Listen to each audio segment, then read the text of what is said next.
Welcome to The Deep Dive, the show built around the sources you share, where we cut straight to the crucial insights you need. Today, we are undertaking a truly fundamental investigation. We're looking into the nature of knowledge itself. We really are. We're diving deep into Chapter 14, Reason's Claims on Truth, from a text that radically re-examines the whole Western philosophical tradition by integrating it with neuroscience. And this is a deep dive into the very provenance of thinking, right? Its origin, its authority. Exactly. Before you can even really engage with philosophy or science, you have to, as Heidegger insisted, get familiar with the provenance of thinking. So our mission today is pretty ambitious. It is. To answer whether we should take Reason's claims on ultimate truth at face value, and, maybe more importantly, what exactly is this thing we all call reason? The opening of this argument suggests we need a healthy dose of skepticism. Alfred North Whitehead, who's this massive figure in philosophy, he defined reason not as some static thing, but as the discipline of shrewdness. Right, shrewdness. He really emphasized that speculative reason has to aggressively question its own methods. It can't become complacent or rigid. If it stops questioning itself, it stops being a critical discipline and it just becomes a factory, turning out the same product. And that's exactly where you run into problems. When that critical self-examination fails, especially in a field like science, you immediately get the problem of scientism. And scientism is the belief that scientific methods are the only valid path to knowledge. The only one. It completely ignores that the scientific method itself is, provisional. It depends on human framing, and it should be constantly scrutinized by a deeper kind of reason. So the mission is clear. We are guiding you through the central claim of this chapter, which suggests the English word reason is effectively a disguise. It's a mask, yeah. And masked two profoundly different, often conflicting modes of thinking. And one of these modes is, well, it's dominating our culture. The text suggests this imbalance is becoming dangerous. While the other one, the necessary integrating holistic mode, is kind of shrinking into obscurity. We need to define these two competing forces right now. Okay, let's get into it. So we have to begin with a paradox that's just inherent in how we use the word reason. Just think about it for a second. On one hand, reason implies a linear, sequential cause and effect path. Sure, like logic, one step at a time. Exactly. It's local, it deals with one item, one bit at a time, like you're solving a mathematical proof or, I don't know, tracing a financial transaction. Well, that makes perfect sense. It's logic, deduction, analysis. But you're saying the word reason also implies something completely contradictory. At the same time, yes. Reason also suggests a global, seamless apprehension of the world, an understanding of the whole structure seen in the round, as the text puts it. So it's not just about the links in the chain, but seeing the whole shape and meaning of the chain itself. Right, and that simultaneous insistence on linear analysis and holistic understanding is the key to this whole duality we're facing. And the text argues these are two fundamentally distinct meanings that English, maybe conveniently, maybe dangerously, just lumps into a single word. And in our modern culture, that linear calculating definition is becoming, the source calls it predatory, while the other one, the integrating holistic one, is just fading away. So to clarify this, we need to look outside of English. We have to, particularly German, which gives us the distinction between Verstand and Verner and Phi. In Latin, you had ratio versus intellectus. In Greek, dianoia versus nous. Okay, so the first half of each of those pairs, Verstand, ratio, dianoia. That's the rigid calculating process. We're calling that rationality. Right. And the second half, vernunftiu intellectus, nous. That's the holistic, contextual, integrating power. Let's call that reasonableness or understanding. Okay, let's unpack that first mode then. Rationality or Verstand. This is the one that's aligned with the left hemisphere. What does that mean for how we approach a problem? This is the mode of the calculating machine. It's rigid. It follows explicit linear procedures that have been put in place. Its primary characteristics are its drive for certainty, its reliance on either thinking. Black and white? Totally. It's abstract, it deals in generalizations, and crucially, it has this mandate to ignore context. It actively seeks disembodied, eternal truths, detached from any specific moment or situation. Okay, so this mode is incredibly powerful for technical systems, for math, logistics, where context is just noise and certainty is the goal. For sure. But what happens when that procedural rationality leaks out of the spreadsheet and tries to run human life? You mentioned the danger. And the danger is It's profound. When this kind of abstract, linear, rule-following rationality is untempered by the second kind of reason, it imposes this extremely strange and rigid framework onto human life. How so? The source material argues that this unbalanced reliance actually replicates a way of looking at the world that you often see in certain mental illnesses. Yeah, specifically citing the unbalanced, rigid, procedural thinking seen in states like schizophrenia and some forms of autism. It's rationality completely divorced from the vital emotional intelligence you need to navigate a complex, ambiguous world. So it's not just that the rules are insufficient. It's that the compulsive adherence to them becomes pathological. We're talking about substituting these rigid, abstract rules for the intelligent, nuanced judgment of an actual embodied human being. Precisely. And that need for embodied living judgment is what vernunft or reasonableness brings to the table. This is the right hemisphere-aligned mode. It's the integrating faculty that sees the big picture. It understands that the details are always subordinate to the meaning of the whole. So what are the positive attributes of this reasonableness? What does it look like? It's drawn from value, from the vast, complex, accumulated experience of humanity, and from an understanding that every particular case is different because of its context. It's flexible. It's deeper, richer, and critically more flexible and tentative. Unlike Verstand's demand for certainty, vernunft is modest. It's aware of uncertainty. It's open to multiple meanings. It respects context and embodiment as essential ingredients of truth. And historically, the loss of this integrating faculty had, well, catastrophic results. Absolutely. Whitehead specifically pointed out that the loss of this deeper synthetic reason marked the Dark Ages. People failed to discriminate between minor peculiarities, the trivial details that Verstand unearths, and the major notions, the overarching structure of reality. They lost the power of going for the penetrating idea. They did. And the claim the chapter makes is a sobering one, that we are suffering from a similar lack of this power today because we're seduced by the apparent clarity and simplicity of that linear mode. I have to push back a bit, though. This sounds a little too easy, Yeah. Labeling one mode as rigid and dangerous and the other as holistic and good. Isn't that committing the very either-or sin that the left hemisphere is supposedly prone to? That's a crucial, critical question. And the source material is clear.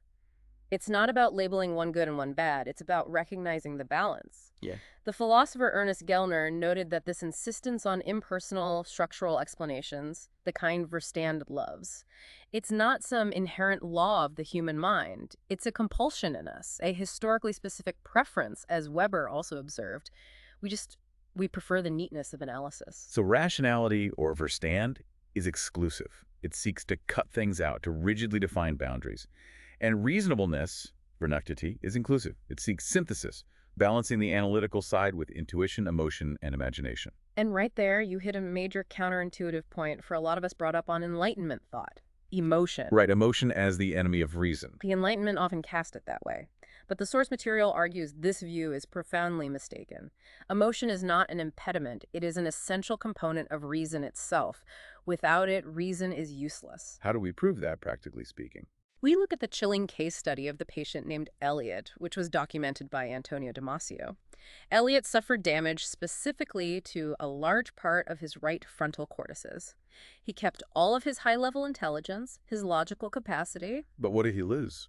He lost the ability to feel, to intuit the value or the emotional significance of any situation. So he could calculate the optimal outcome, but he couldn't care about the difference between them. Precisely. He was reduced to computing every decision rationally, from first principles in this linear, step-by-step fashion, and the outcome was disastrous. Also. He could spend hours, for instance, agonizing over whether to schedule an appointment on Tuesday or Wednesday, methodically listing the pros and cons of each calendar slot until he was just paralyzed. He was forced to rely solely on the left hemisphere's procedure. So, despite being an intelligent man, he made incredibly foolish decisions. Because he lacked the intuitive, emotionally driven framework of value, his life became insupportable, not because his logic was faulty, but because it lacked purpose. That dramatically illustrates that calculation without evaluation is worthless. So, if reasonableness requires value, and value is intrinsically linked to emotion, then it must also require imagination. Yes. The text calls imagination a necessity for true knowledge, for true understanding, and for that profoundly neglected human goal, wisdom. It really shifts the entire hierarchy of what we value intellectually. It does. Imagination, which is often just relegated to fantasy, is actually necessary because reality, as we're about to see, is always partially hidden. It's always more complex than our analysis of it. You need imagination to synthesize the pieces into a meaningful whole, to see the world not just as a set of parts, but as a living, integrated system. Okay, so if reason is dual and it depends on our whole embodied experience, then the truth that's generated by that reason must also be provisional. Absolutely. The text insists that reasoned truth and scientific truth are inseparable from the humanity that generates them, and that makes both of them inherently provisional and uncertain. And the vice, the intellectual error that comes directly from that unbalanced Verstand mode, is this overwhelming desire to escape that uncertainty by insisting on absolute, hard objectivity. Which the source calls the vice of objectivity. Why is seeking pure objectivity a vice? I mean, isn't that just rigorous science? It's a vice because it presupposes a profoundly false model of the world. The US and them dichotomy. This idea that there is something in here, the subjective observer trying desperately to make a perfect copy of something out there, the objective reality. And the argument is that this subjective-objective split is itself just a product of the left hemisphere's analytical, fragmenting mode of thinking. Exactly. The moment you define the world by tearing it into two opposing camps, inner and outer, you've already failed to grasp reality as a whole. So the right hemisphere discloses a different reality. Yes. It discloses a betweenness to reality. It's a world that, drawing on Wordsworth, we half perceive and half create. And this is maybe the most crucial point. This does not mean we are hallucinating half the world. Let's clarify that distinction, because it's subtle.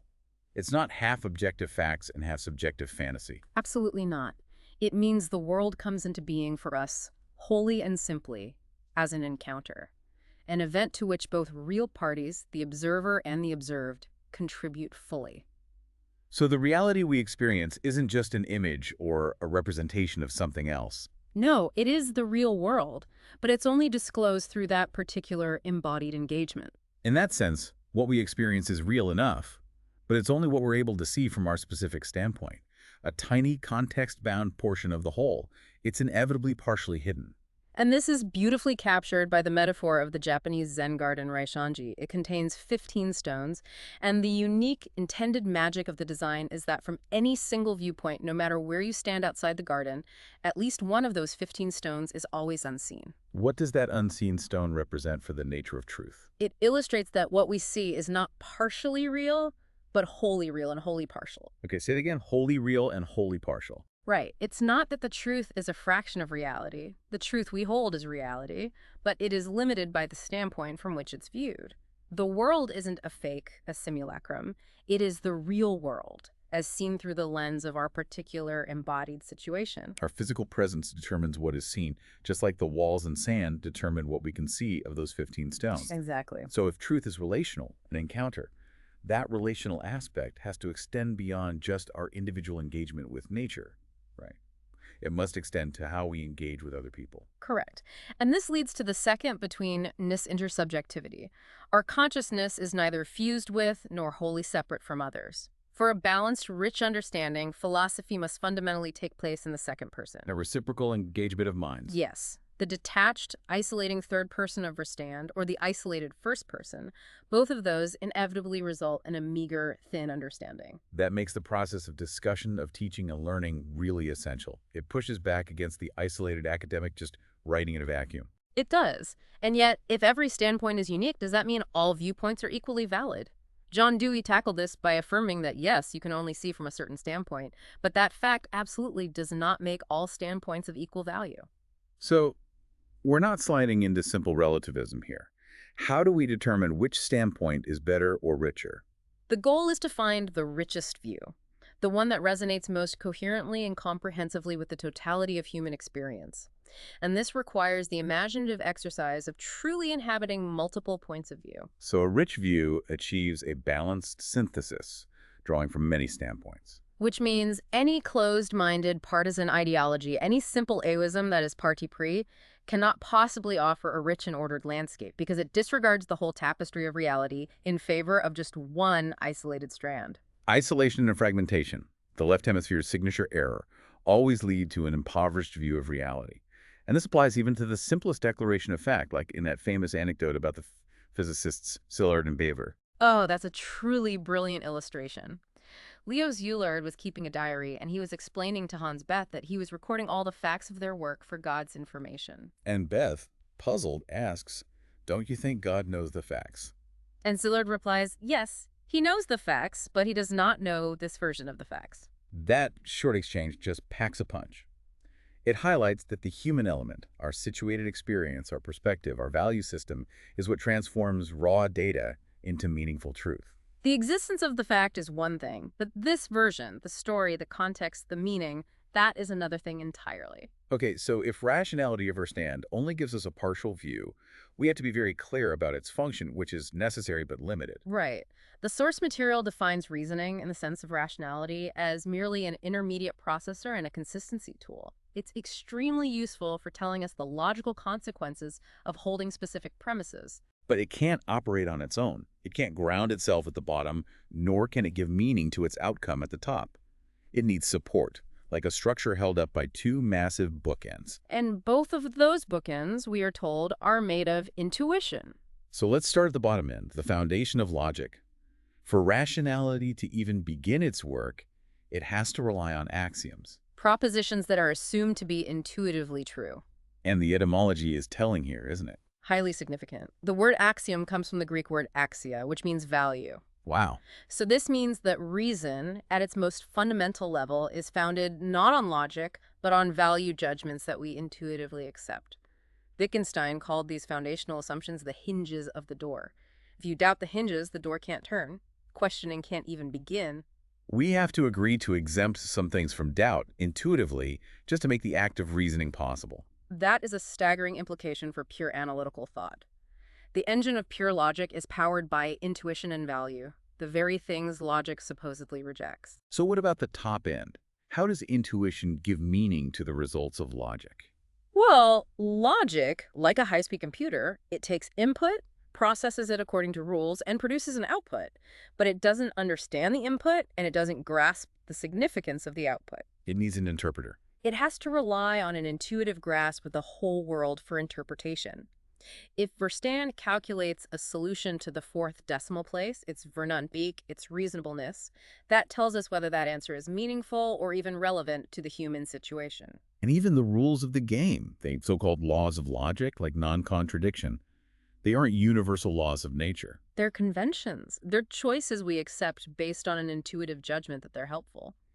Aristotle described how a totally rational entity might think, not necessarily how humans actually do think.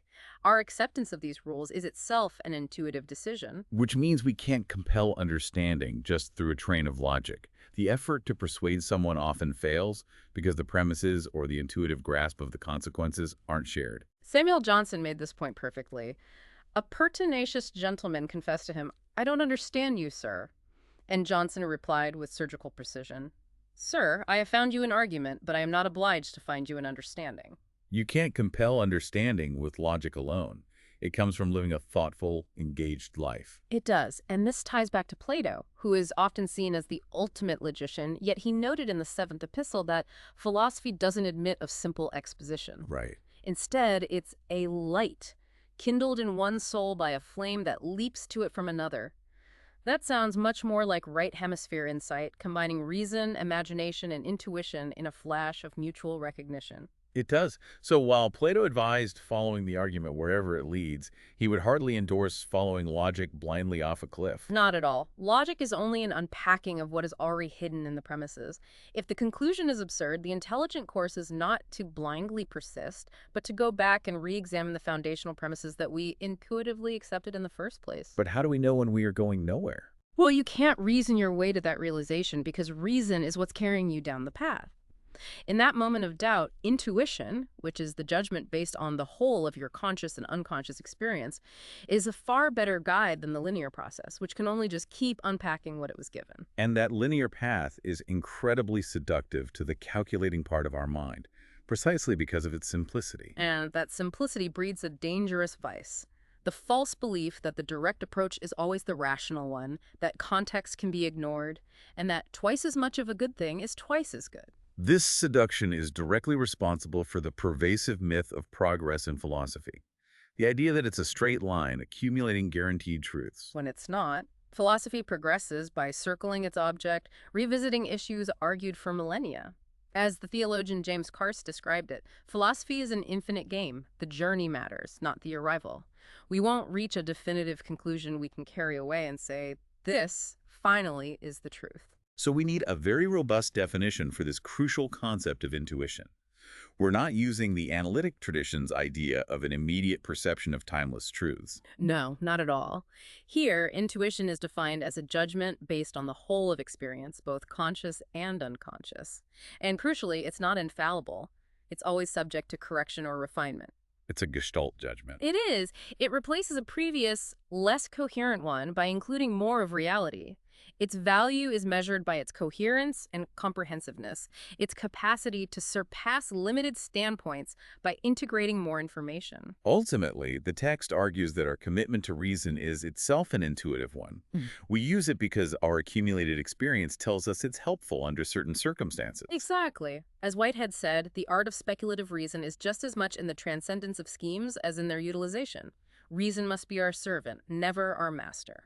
So if reason is often just the endless paperwork of the mind, the justification written after the fact, what truly drives the great intellectual leaps in science and philosophy? Vision.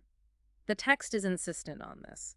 Great advances are made by a sudden synthetic vision, not by laboriously filling out the paperwork. And this is key to understanding the crisis in modern academia. The philosopher Friedrich Westman observed that at the heart of any worthwhile philosophy is vision, an insight seen from a new, unexpected angle.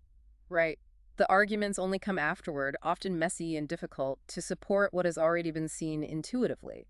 A comprehensive worldview, a Weltanschauung, is never logically deduced. It is arrived at through synthesis. But this insight has been severely diminished in professional philosophy.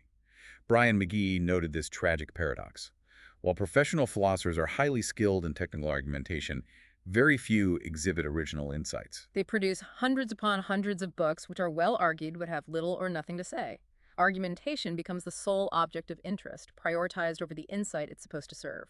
They slide unthinkingly into the assumption that philosophy is about arguments, and they lose sight of the goal, which is seeing the world clearly. And that is the ratiocentric bias. John Cottingham identified this bias as the great Western philosophical affliction. This notion that detached, calm, rational analysis is the unique key to understanding. And at its core, this bias harbors a coercive fantasy of command and control. Which is the left hemisphere's primary drive to fix and control reality by defining it rigidly. The goal shifts from mutual discovery to forcing conclusions on others. This raises a provocative theory from cognitive scientists Mercier and Sperber. They suggest that the capacity for reasoning might have evolved in the first place, not primarily to arrive at truth, but to win arguments. To justify our existing positions and persuade others. That explains so much about the frustrating dynamics of debate today, why people choose evidence that confirms their bias, and why offering an ironclad reason to change someone's mind often just makes their position more entrenched. If reasoning is primarily a weapon for defense and attack, then this behavior is entirely rational in that context. As thinkers like Burke and Hobbes noted centuries ago, arguments seldom work on those already committed to a contrary opinion. The whole person has to respond. History, context, intuition. And pure reason is often powerless against that entrenched conviction. And that reliance on argumentation links directly to a profound cultural bias in the West, our overwhelming preference for language and naming. Correct. The text notes that East Asians often solve complex problems significantly better when they are not forced to rely on verbal thought. It reflects cultures where silence is highly prized as being more conducive to thought than speech. The very idea of thinking is conceived differently. Totally. Look at the Chinese character sigun for think. It's composed of tree plus eye plus heart. It represents a visual, felt, experiential connection, not just a verbal process. So when you combine the structural error of scientism with the cultural error of ratiocentrism, it drastically narrows our intellectual vision. And Whitehead observed that the methodology becomes worn out when progress no longer deals with the main issues, leading to an epoch of endless wrangling over minor questions. We have a stunning, almost unbelievable historical example of this professional insularity. We're going to 1940 at Harvard during the height of World War II. Western civilization was facing its greatest moral and existential crisis: fascism, total war, the future of democracy hanging in the balance. And what were the leading analytic philosophers, figures like Rudolf Carnap, Alfred Tarski, and W.V.O. Quine discussing? They were recorded dedicating much of their discussion time to methodically working out what arithmetic would have been like had there been only a finite number of objects. Fiddling while Rome burns is the only way to describe that. Their technical methodology had become so specialized, so insulated, so abstract from the pressing realities of human existence. That they were debating theoretical conditions that had no bearing on the survival of the culture that housed them. And this is the consequence of hyperanalysis, the pursuit of polished bone instead of living flesh, as Jan's wiki put it. It leads to the rise of the technical philosopher, a figure critiqued heavily by William Earle as characteristic of modern academic sterility. Tell us more about this technical philosopher. What are their distinguishing features compared to the giants of the past? Well, Dyson lamented that contemporary philosophers were a sorry bunch of dwarfs compared to past giants like Plato or Kant. The technical philosopher avoids wisdom, convinced there isn't any such thing that can be rationally proven. They fear natural, rich language because it's too obscure. Exactly. They prefer artificial technical symbolism that is clear, yes, but so impoverished that nothing of any importance can be said in it. So they become experts in analyzing, tearing apart phrases others put together, but they make no synthesis. They view the world only in fragmented parts, exactly mirroring the left hemisphere's preference. And the ultimate embarrassment for this figure get to be asked for their grand vision of the world, their Weltanschauung. They can't provide one, they just analyze the question away, demonstrating that, technically speaking, it has no meaning at all. They seek absolute purity, absolute independence, and in the process, they achieve absolute irrelevance. This fragmentation of knowledge, this loss of grand synoptic vision, the ability to see the connections across fields, leads to what the physicist David Bohm termed endarkenment. Scheller noted the human being becomes an overwhelming problem to himself because our vast, fragmented body of knowledge lacks any unifying clue. The only way out of this trap is the opposite of analysis. It's humility, recognizing the limits of intellectual breakdown and seeking insight through attunement, allowing different levels of understanding to coalesce until a picture of the whole begins to emerge. Even if that picture is provisional. So the crisis of ratiocentrism forces us to address two reciprocal fallacies that we have to navigate around. The first is ratiocentrism itself, the belief that reason compels all rational people to the same objective conclusions. This was epitomized by Leibniz, who dreamed of a calculus ratiocinator, a logical computer that would extinguish all philosophical discourse because philosophers could simply sit down and calculate the answer. That illusion of forced convergence is dangerous. But the reciprocal error, the second fallacy, is equally destructive. Which is postmodernism. The belief that because ratiocentrism is absurd and fails to deliver certainty, then reason itself is discredited and we owe nothing to it. So we have the extremists on both sides. Those who believe reason is all, and those who believe reason is nothing. And we have to follow the wisdom of Pascal, the mathematician, who said it is equally excessive to shut reason out and to let nothing else in. We require rationality for discourse, but we also need poetry, metaphor, myth, and paradox to take us beyond the mechanical limits of explicit logic. Which leads us to the crucial distinction drawn by John Henry Newman between explicit reason and implicit reason. Yes, explicit reason is the single mechanical procedure, the retrospective account, the justification, the left hemisphere's specialty. It's the logical pathway written down. And implicit reason. That's the necessary counterpoint. A living, embodied human skill encompassing many, often unconscious, elements. Let's break down the metaphor of the clamberer that Newman used to describe implicit reason. Okay, so implicit reason is like a climber ascending a steep, treacherous cliff. He makes his way by a quick eye, prompt hand, and firm foot. He ascends, Newman says, how he knows not himself, relying on deep personal endowments and years of practice, not a rule book. He leaves no track behind him, and therefore he can't teach another person to climb by explicit rule. Exactly. The skill exists in the doing, not the defining. It's the difference between reading a manual on how to ride a bike and actually getting on the bike. So this is how genuine conviction is formed. It's not through one great, decisive, undeniable proof, but through a number of minute, almost unmethodizable circumstances that the mind subconsciously counts up and integrates into a unified judgment. We know it to be true, but we can't write the 20-page justification for why. Newman highlights that the process of analysis, investigating our reasonings, is distinct from the original process of reasoning. The retrospective analysis doesn't make the conclusion correct. It's only a partial and often distorted account of how we got there. He uses the portrait analogy to illustrate this danger. Retrospective analysis relates to true implicit reasoning as a portrait relates to the living individual.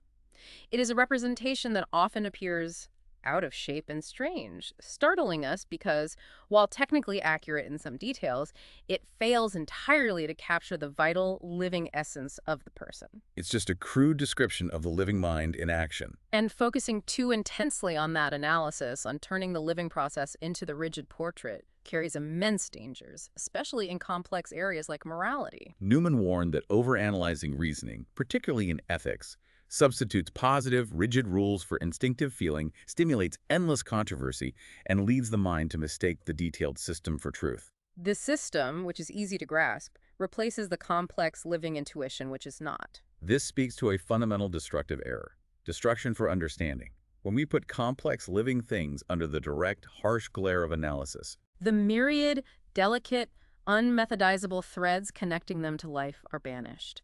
It's the heart snatched from the body to be studied. It dies instantly, and what you are left with is something that can be analyzed, but it is no longer what you sought to understand.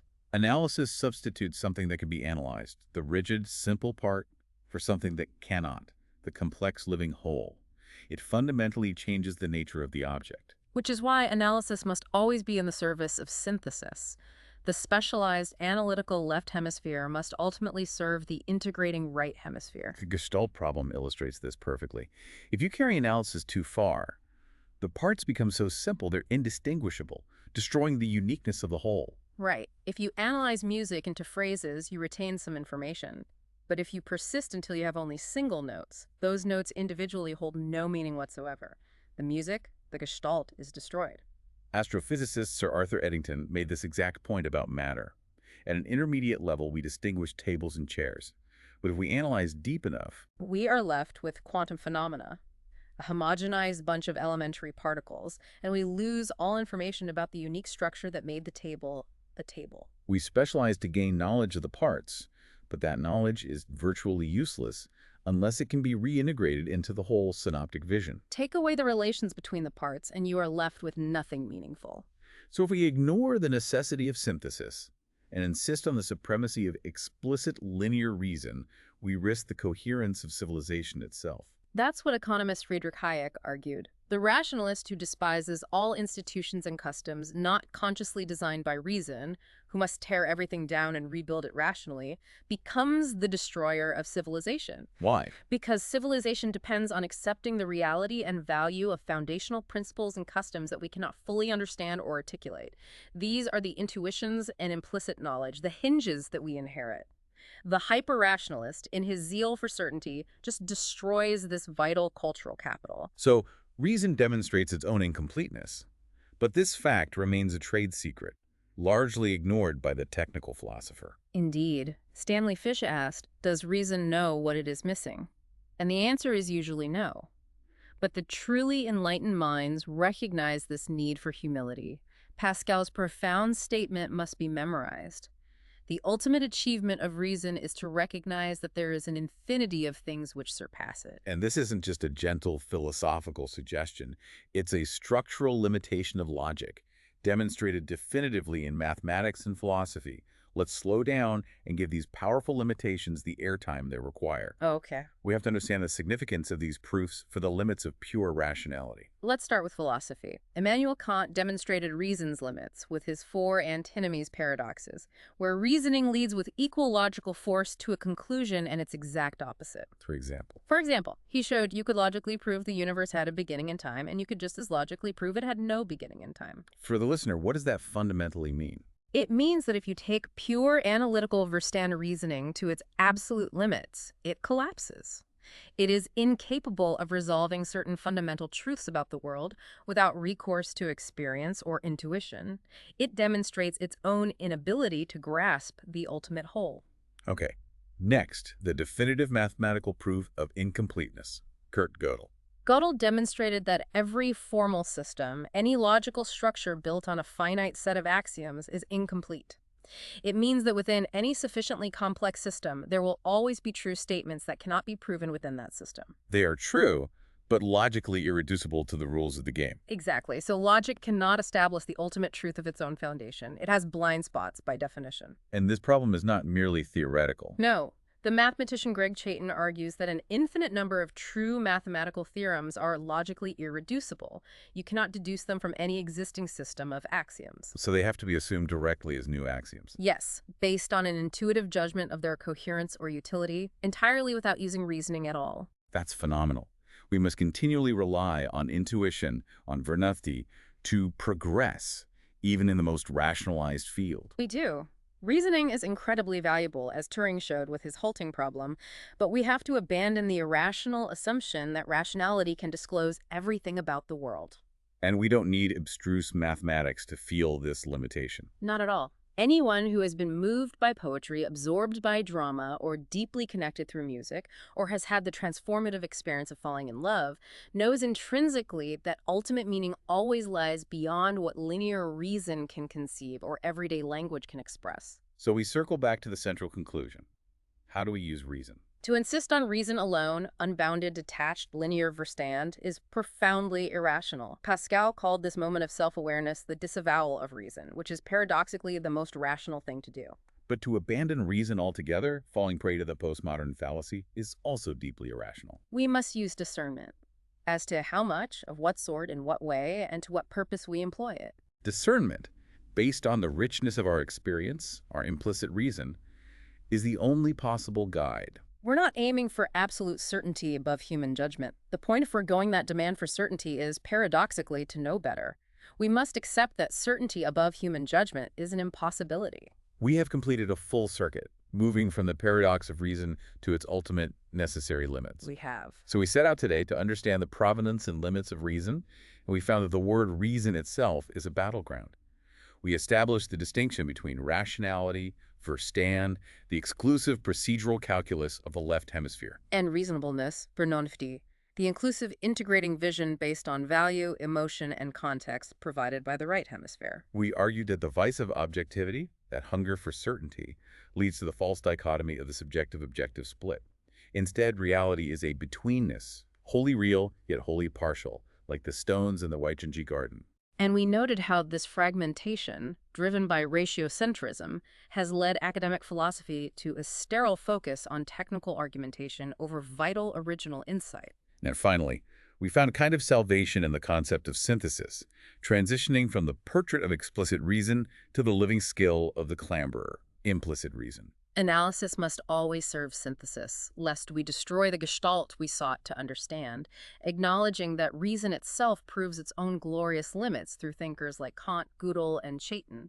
The ultimate necessity is discernment. It is. The lack of a rational understanding of the boundaries of reason is a fatal flaw for our civilization. The ultimate achievement of reason, therefore, lies in recognizing that there is an infinity of things that surpass it. This leaves us with a final provocative thought for you, the listener. If we live in a world utterly shaped by the explicit analytical procedures of the left hemisphere, the spreadsheet, the metric, the detached calculation, how can you deliberately cultivate the implicit reason of the right hemisphere in your own professional or personal life? What specific habits can you change today to seek that richer synoptic vision of the whole, rather than just polishing the dry bone of fragmented facts? Thank you for engaging with us in this deep dive into the nature of thought itself. We hope this has provided you with profound tools for navigating the complexity of truth and value. Until next time.